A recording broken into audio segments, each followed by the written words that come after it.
Hello, Ian again. Today I'm not going to be doing a review. Today I'm going to be responding to Doc Jazz's Ocarina of Time collaboration celebrating the anniversary next month.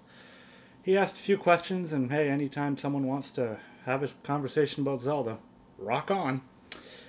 So, favorite character. You know what? It's so easy to say Link, and don't get me wrong, I love Link, but I'm going with Ganondorf, and I'll tell you why. In terms of the dynamic of his character, in terms of his background, in terms of just just you know the way that Zelda that Nintendo present him, with the red hair and the green skin, and the fact that he comes from the Gerudo, one man every 100 years, and he was it. He's the chosen one of power.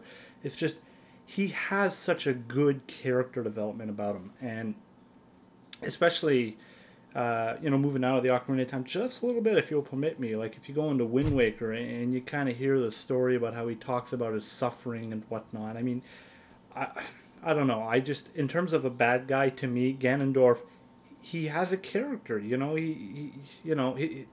His purpose in the game is more than to be just the bad guy. I think there's more to it than that.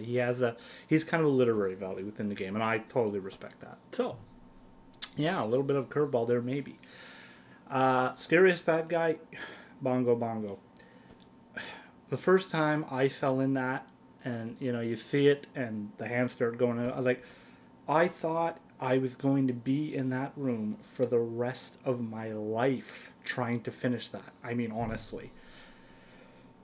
It's disorienting. You've got the hands going around. It's big. It's fast. Half the time you don't have any room. You don't see it coming. You're trying to line up your shot, and the hands are already on you. The whole works. I mean, what do you do?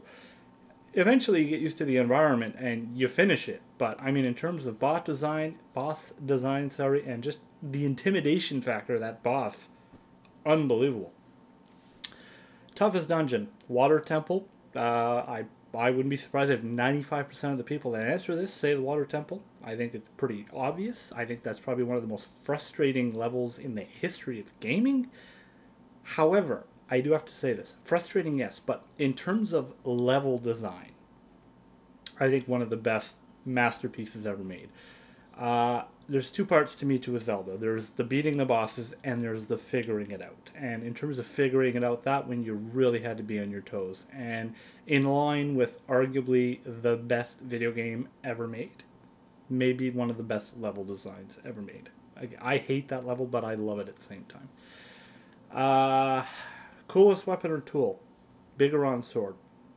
I understand the fact that the Hylian shield has an intricate part to the Link character.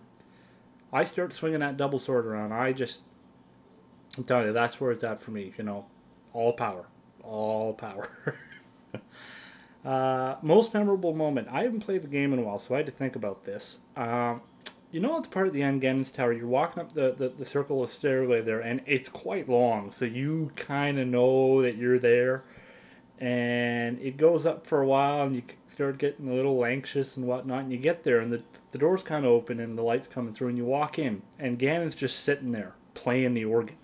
And Zelda's up there in her little force field crystal, if you will. And having him sitting there playing the organ, I mean, it's so cliche to say you walk in, there's a bad guy, he taunts you, he threatens you, all that fun stuff, he's going to destroy you and, eat your children. And then you fight him and that's it. But this had such a different feel in that. I mean, it was just so classy, and I thought in terms of a climax, it was perfect. I mean, after walking up the stairs and have that happen, and just the music with the feeling, it was just such a classy way to do that. So easily for me, the most memorable moment, I'd say. What made the game great? Doc Jazz, you can't answer that in 3 minutes. I'm sorry. I mean, there's just so many aspects to why that game is great.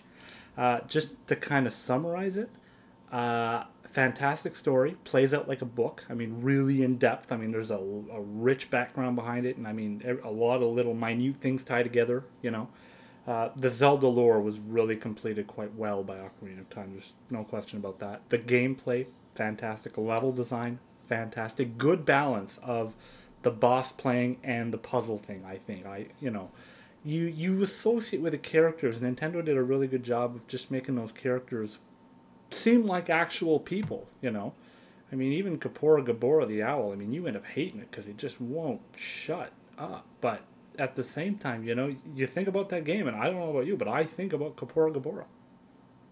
You know, just sometimes an artist will make a piece and he puts all of his soul into it, and it turns out or it doesn't turn out. And then sometimes you just trip over something and you get lucky and you end up with a mystique that no one really intended. But and I think the Ocarina of Time has that. So you know what, Nintendo might have got just a little bit lucky, and we're all the more happy for it, I think. Which song was the best? You know what? One of the other things that made that movie, or not that movie, that game so great is the music that went behind it. Of course, musical played an intricate part of the game, and the score was just fantastic. I mean, in terms of original scores. I mean, Legend of Zelda has always had fantastic game music, but the Ocarina of Time really set itself apart. Little story, back, well, not the first time I played, but I'd beat it, and I came back and played it, and this was before I, discovered the interweb, if you will. I actually played the game just to get to Gerudo Valley to hear that theme. I mean, wow. In terms of the percussion, the trumpets, that guitar, the Spanish feel, and I mean, in terms of the Gerudo and the way that it kind of fits into the environment, I just thought that was such a fantastic song.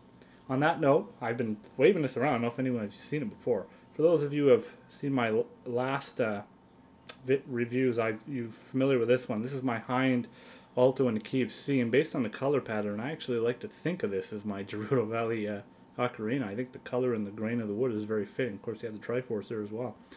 So, I'm going to play through this once. Normally, I would play this on a Hind Tenor F, because it's a little bit more fitting, but a friend of mine had actually posted a review, or a comment on one of my reviews, saying that he'd love to hear it in my Hind Alto C. So you know what, we're going to do it on this one just for you, buddy. Also, yeah, no.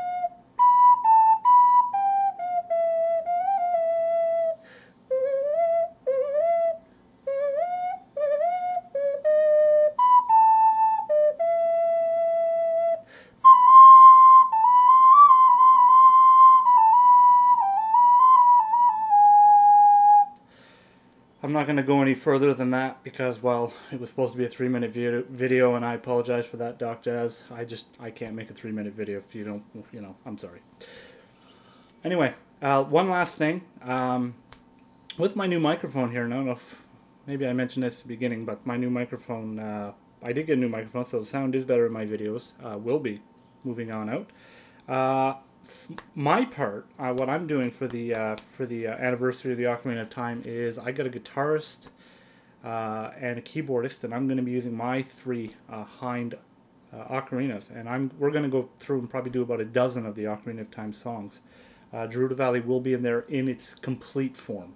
That's one of the ones I'm taking really seriously, and we're going to put a lot of work into that one. So keep an eye out for that. Thank you, and well, happy birthday, Ocarina of Time. Thanks.